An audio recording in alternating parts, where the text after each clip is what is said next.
우리가 매일 듣는 K-팝의 비트는 뒤에는 아프리카 목소리가 흐르고 있고 팝송의 멜로디 안에는 라틴의 애환이 숨어 있습니다. 이제 우리가 노래를 들을 때만 한 번만 더 귀를 기울여 보세요. 여러분 안녕하세요. 2025학년도 인천시교육청 겨울방학 샘튜브 음악, 오늘 여러분의 플레이리스트 이해도를 업그레이드 해줄 시간, 그 중에서도 월드뮤직에 관해서 알아보려고 합니다.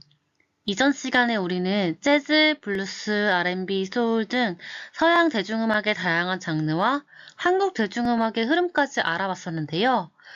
이 외에도 다양한 월드뮤직이 대중음악에 담겨 있다는 점 알고 있었나요? 그럼 오늘은 월드뮤직으로 분석하는 음악 여행으로 시작해 보도록 하겠습니다.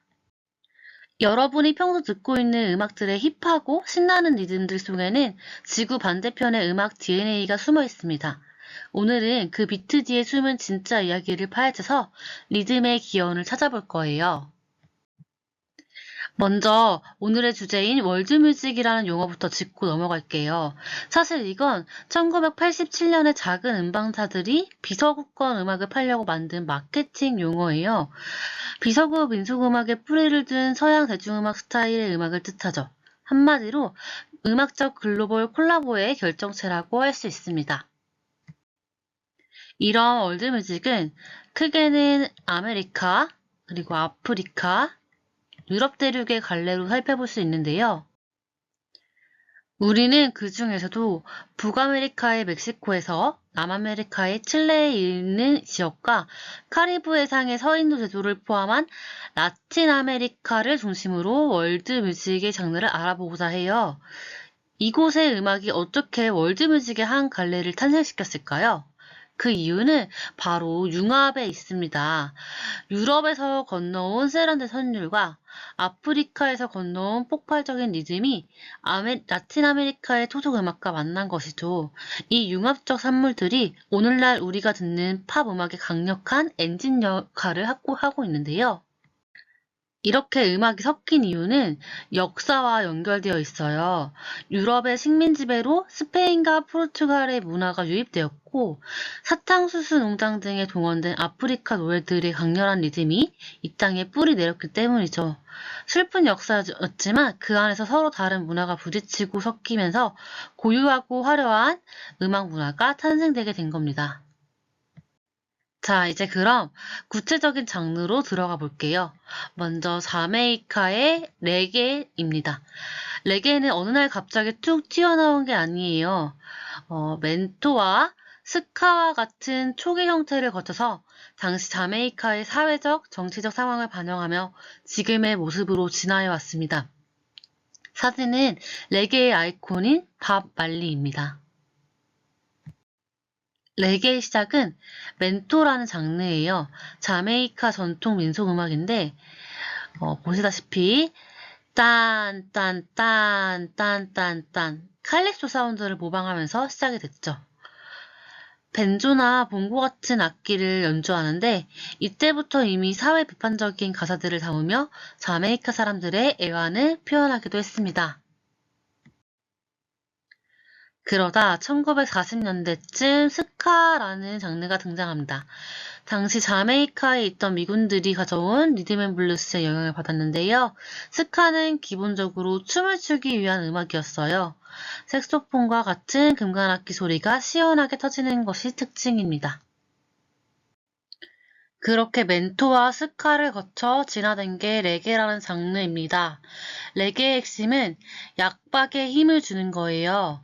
그래서 1, 2, 3, 4 할 때 2랑 4에 액센트를 주는 거죠.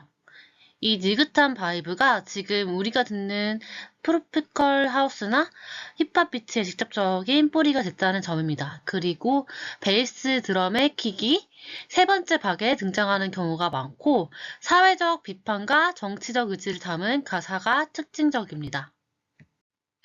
레게 하면 빼놓을 수 없는 게 밥 말리죠. 그는 단순히 노래만 부른 게 아니라 음악으로 평화와 저항의 메시지를 던졌어요. 음악으로 인종차별과 억압에 저항했는데요. 대표곡으로는 노 음원, 노 크라이와 같은 곡이 있고 지금도 평화의 상징처럼 불리고 있습니다. 진정한 아티스트라면 음악의 철학을 담아야 한다는 걸 보여준 분이죠. 다음은 살사입니다. 살사는 스페인어로 소스라는 뜻인데요. 여러 재료를 섞어 맛을 내는 소스처럼 여러 리듬이 섞였다는 뜻이에요. 쿠바의 리듬에 재즈의 세련미가 더해진 음악인데요. 이 용어는 구체적인 음악 장르를 지칭하기보다는 라틴 음악의 정신이나 느낌을 묘사하는 포괄적인 개념으로 쓰이고 있어요.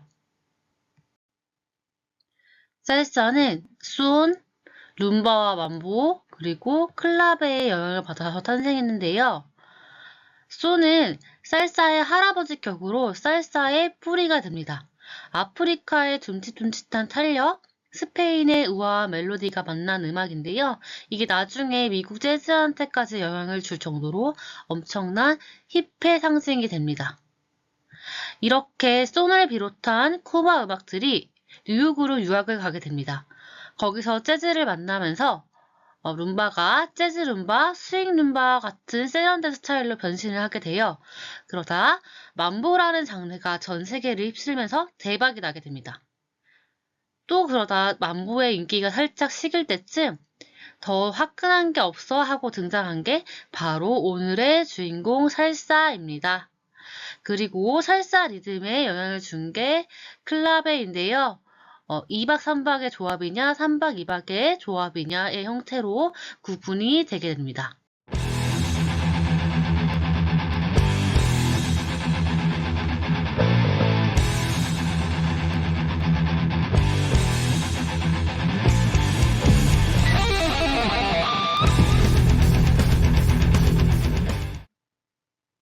네, 살사를 정리하자면 쿠바에서 태어난 소니라는 음악가, 뉴욕에서 재즈랑 융합된 mam보, 그리고 클라베라는 힙한 비트를 장착하고 태어난 게 바로 살사입니다. 네, 살사 이해 가셨나요? 그러면 다음은 슬픈 열정의 결정체인 아르헨티나의 탱고를 살펴보도록 하겠습니다. 탱고는 항구 도시 이민자들의 슬픔에서 탄생한 장르인데요. 그 중심에는 반도네온 소리가 특징적입니다. 이 탱고 음악을 들으면 가슴이 막 저릿한 느낌이 나는데 그건 바로 반도네온이라는 악기 때문에 영향이 큽니다. 악마의 악기라고도 불리는데 아코디언이랑 비슷하게 생겼지만 훨씬 더 날카롭고 고슬픈 소리를 내기도 합니다. 춤을 출 때도 남녀가 서로 얼굴을 마주보지만 웃지를 않아요. 그 팽팽한 텐션이 바로 탱고의 정체성입니다. 하층민들의 고달픈 삶을 예술로 승화시킨 가장 뜨겁고도 차가운 음악이라고 할 수 있죠.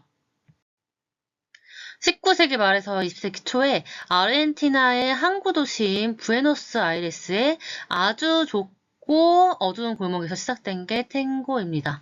당시 아르헨티나에는 유럽에서 건너온 가난한 이민자들이 정말 많았거든요. 그래서 고향을 떠나온 외로움, 내일이 보이지 않는 불안함을 달래려고 춘 춤이 바로 탱고입니다. 반주는 모든 박에 강한 악센트를 부여하고 싱커페이션 음악이 자주 등장하게 됩니다. 격정적이고 육감적인 표현이 특징적이고 멜로디와 리듬의 대비가 뚜렷한 특징을 보이고 있습니다. 그래서 감정을 표현하는 예술적 춤으로 발전한 게 탱고입니다. 탱고의 역사와 발전에 큰 영향을 미친 대표 음악가 두 명이 있습니다. 먼저 카를로스 가르데. 이분은 탱고를 아름다운 노래로 만든 탱고계의 원조 레전드예요. 우리가 잘 아는 로맨틱한 탱고의 정석을 만들어서 전 세계를 열광시킨 분이죠. 그런데 시간이 흘러서 피아졸라라는 천재가 나타나 이제 탱고도 춤만 추지 말고 감상하자 라며 재즈를 섞어버린 파격적인 시도를 합니다. 한마디로 가르델이 탱고의 기반을 다졌다면 피아졸라는 그 위에 현대적인 감각을 더해 예술로 완성한 셈인데요. 이 두 사람의 드라마틱한 변화 덕분에 탱고는 시대를 타지 않는 힙하고 세련된 장르로 남게 되었습니다. 다음으로는 브라질의 심장인 삼바입니다. 여러분은 삼바 하면 뭐가 떠오르나요? 화려한 깃털, 끝없는 행진, 그리고 미친 듯한 리듬이죠. 삼바는 저항과 자유의 음악입니다. 단순히 신나기만 한 게 아니고 삼바에 억압받던 사람들이 자신의 정체성을 지키기 위해 만들어낸 에너지 폭발 그 자체입니다. 리우 카니발에서 수만 명이 동시에 발을 구르는 소리, 그게 바로 심장박동 소리거든요. 이 강렬한 삼바의 드럼 비트는 오늘날 전 세계의 EDM이나 힙합의 드럼, 프로그래밍에도 엄청난 영감을 주고 있습니다. 살아있다고 외치는 가장 파워풀한 리듬, 그게 바로 삼바이고, 빠른 템포와 매우 리드미컬한 특성과 다양한 타악기를 활용한 풍부한 리듬 패턴이 음악적 특징입니다. 그럼 삼바에서 파생된 보사노바라는 장르도 살펴보도록 할 건데요. 여러분, 비 오는 날 창밖을 보거나 예쁜 카페에 앉아있을 때 흐르는 재즈나 대중음악사의 보사노바라는 리듬들이 굉장히 많이 나오는데요. 이 보사노바는 포르투갈어로 새로운 물결이라는 뜻입니다. 1950년대 말 브라질에서 삼바는 너무 시끄럽고 격렬한데 좀 더 세련되게 바꿔서 대중들에게 시선을 맞춰볼까 라고 해서 만든 장르예요. 보사노바는 삼바와 재즈의 힙합 만남이라고도 볼 수 있는데요. 격렬한 삼바에서 리듬 힘을 빼고 거기에 미국 재즈의 세련된 화음을 얹은 거예요. 그래서 보사노바를 들으면 마치 카페에서 커피 한 잔을 마시면서 듣는 재즈 느낌을 받으실 수 있는데요. 우리가 듣고 있는 인디 음악이나 케이팝, 팝송 등의 많은 장르에서 또 세련된 감성에는 이런 보사노바의 영향이 지금도 많이 있답니다. 그래서 현대 음악에 지속적인 영향을 미치고 있는 보사노바까지 살펴볼 수 있습니다. 자, 이제 월드뮤직 중에서도 라틴 아메리카의 음악을 살펴봤던 긴 여정을 마무리해볼까요? 레게의 저항정신, 살사의 복합적인 맛, 탱고의 고독함, 삼바의 폭발적인 생명력, 그리고 보사노바의 사이런미까지 우리가 살펴본 이 음악들은 전부 다름이 만나서 탄생한 기적같은 결과물입니다. 우리는 오늘 월드뮤직 중에서도 라틴 아메리카의 음악들을 살펴보았는데요. 유럽에서 온 우아한 선율과 화성, 그리고 아프리카에서 건너온 폭발적인 복합 리듬이 만나 탄생한 것이 우리가 사랑하는 대중음악의 큰 뿌리입니다. 가장 지역적인 것이 가장 세계적이자라는 말처럼 멀리 떨어진 이국 땅의 민속적 정서들이 융합되어 우리가 요즘 듣고 있는 현대팝의 가장 세련된 사운드가 되었다는 점이 놀랍지 않나요? 이제 여러분의 플레이리스트는 단순한 곡들의 나열이 아니라 전 인류가 공유해온 뜨거운 교류의 역사입니다. 그 깊이 있는 울림을 마음껏 즐기시길 바랍니다. 여러분들의 플레이리스트는 지구촌지도 그 자체입니다. 처음에 말씀드렸던 음악 DNA 기억하시죠? 우리가 매일 듣는 K-팝의 비트는 뒤에는 아프리카 북소리가 흐르고 있고 팝송의 멜로디 안에는 라틴의 애환이 숨어 있습니다. 이제 우리가 노래를 들을 때만 한 번만 더 귀를 기울여 보세요. 이 리듬은 자메이카의 레게인데 이 감성은 아르헨티나의 탱고 같은데 하고 말이죠. 오늘 이후로 여러분은 이어폰에서 흐르는 리듬 뒤에 숨겨진 세계의 역사와 열정을 한 번쯤 떠올려 보는 건 어떨까요? 가장 지역적인 열정이 어떻게 우리의 일상이 되었는지 고민해 본다면 여러분의 음악 세계는 훨씬 더 풍요로워질 거예요. 그럼 남은 겨울방학도 음악과 함께 알차게 보내시길 바랄게요. 감사합니다.